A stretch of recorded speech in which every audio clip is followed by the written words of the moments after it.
इस घटना के बाद खतरनाक शिकारी बने जानवरों के रक्षक। दोस्तों, आप सभी ने शिकारियों के बारे में तो सुना ही होगा, जो कि बहुत ही ज्यादा निर्मम होते हैं और पैसों के लालच में जानवरों की हत्या कर देते हैं। लेकिन क्या कभी आपने शिकारियों को जानवरों की रक्षा करते देखा है? अब आप सोच रहे होंगे कि शिकारी भला क्यों जानवरों को बचाएगा, उसका काम तो जानवरों का शिकार करना और उन्हें मारना होता है।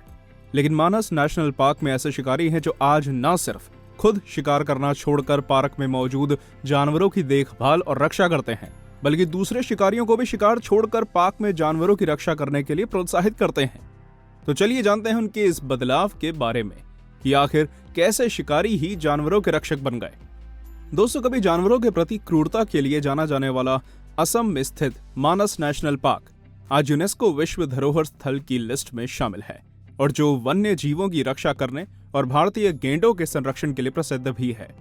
मानस नेशनल पार्क का इतिहास काफी पुराना और जानवरों के लिए क्रूरता भरा रहा है। कुछ सालों पहले मानस नेशनल पार्क भारतीय राइनो के साथ साथ हजारों प्रकार के जानवरों के लिए एक मौत का कुआं हुआ करता था, जहां से जानवरों का जिंदा बच निकलना लगभग नामुमकिन सा होता था। रोज शिकारियों द्वारा अवैध शिकार हुआ करते थे और ऐसा करना इसलिए मुमकिन था क्योंकि मानस नेशनल पार्क भारत में सांस्कृतिक रूप से विविध क्षेत्र और राजनीतिक रूप से अस्थिर क्षेत्र बोडोलैंड के बीच में स्थित है। बोडोलैंड हमेशा से ही जातीय आधार पर तनावों से घिरा रहा करता था।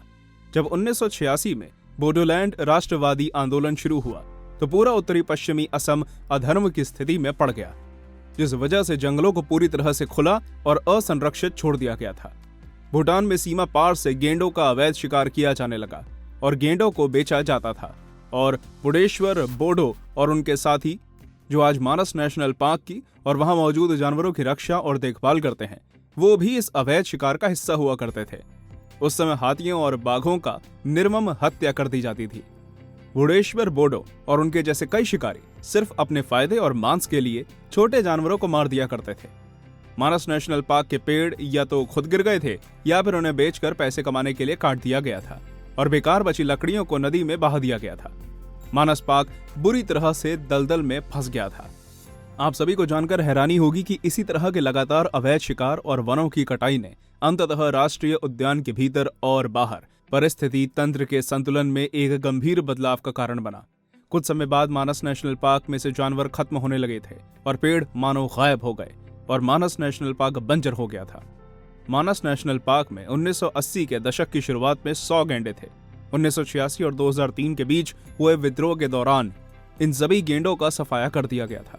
इन 6 सालों में बहुत सारे पालतू जानवरों की और भारी संख्या में हाथियों को मार दिया गया और उपस्थित वन कर्मचारियों को भी मार दिया गया था।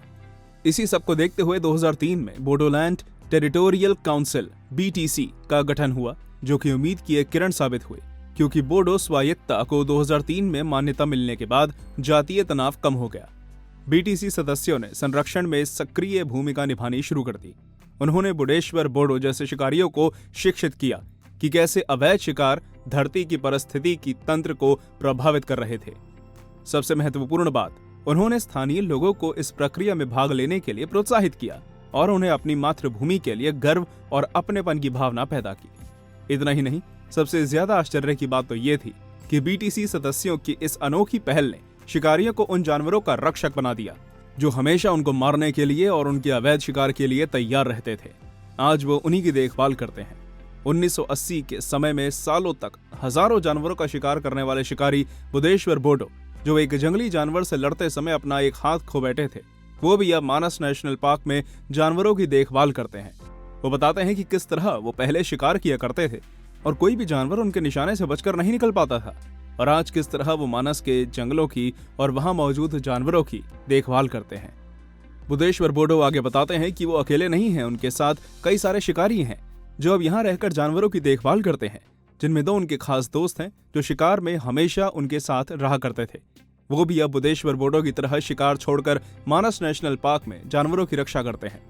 जब उनके दोस्तों से इस बारे में बात की गई तब उन्होंने बताया कि वो जानवरों का शिकार सिर्फ पैसे कमाने के लिए नहीं करते थे, बल्कि अपने मजे के लिए भी किया करते थे। शुरुआत में शिकार करना उनकी जरूरत थी, लेकिन धीरे धीरे उन्हें जानवरों को परेशान करने और उनकी हत्या करने में सब मजा आने लगा था।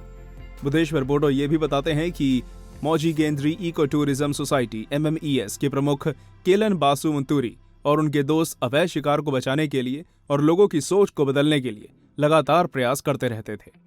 वे अवैध शिकार और शिकार विरोधी लॉगिंग अभियान चलाते थे। तभी उनकी मुलाकात बुदेश्वर बोडो से हुई और उन्होंने बोडो की सोच और काम को बदलने में सफलता हासिल की। तब से लेकर अब तक बुदेश्वर बोडो मानस नेशनल पार्क में जानवरों की और जंगल की देखभाल करते हैं। बोडो ने बताया कि बीटीसी के मेंबर उनसे बात करते और उन्हें बताते थे कि शिकार किस तरह धरती का संतुलन बिगाड़ रहा है और ये सिर्फ उनके लिए नहीं बल्कि उनकी आने वाली पीढ़ी के लिए नुकसान पहुंचा सकता है।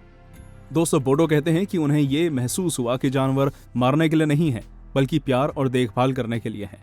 जैसे इंसान को जीने का अधिकार है वैसे ही जानवरों को भी जीने का अधिकार है। इस बात को समझने के बाद उन्होंने बिल्कुल भी देर नहीं की और तुरंत शिकार करना छोड़ दिया और मानस नेशनल पार्क में वन्य प्राणियों के संरक्षण के लिए काम करने लगे।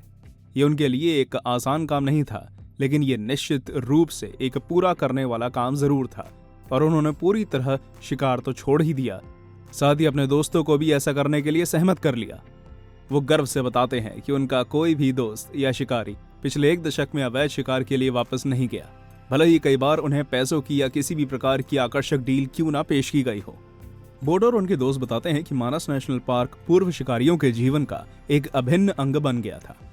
वे मानस नेशनल पार्क के जंगलों को अपना घर समझते हैं और जंगल के हर हिस्से को अच्छी तरह पहचानते हैं।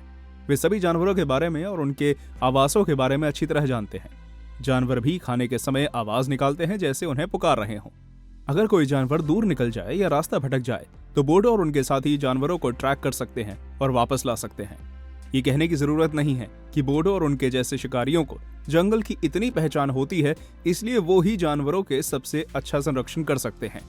दोस्तों, बोडो के अनुसार धीरे धीरे ही सही लेकिन निश्चित रूप से मानस में राइनो की संख्या बढ़ गई और ये सब उन्हीं शिकारियों की वजह से हुआ है जिनकी वजह से कभी यह नेशनल पार्क पूरी तरह बर्बाद हो रहा था।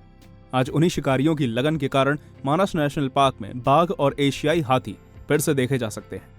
यहाँ पहले खतरा महसूस करने वाले प्रवासी पक्षियों ने अभयारण्य में वापस लौटना शुरू कर दिया है। मानस नेशनल पार्क में अब पर्यटन बेहतर हो गया है, जो स्थानीय लोगों को पर्यावरण के अनुकूल और एक अच्छे भविष्य की उम्मीद दे रहा है।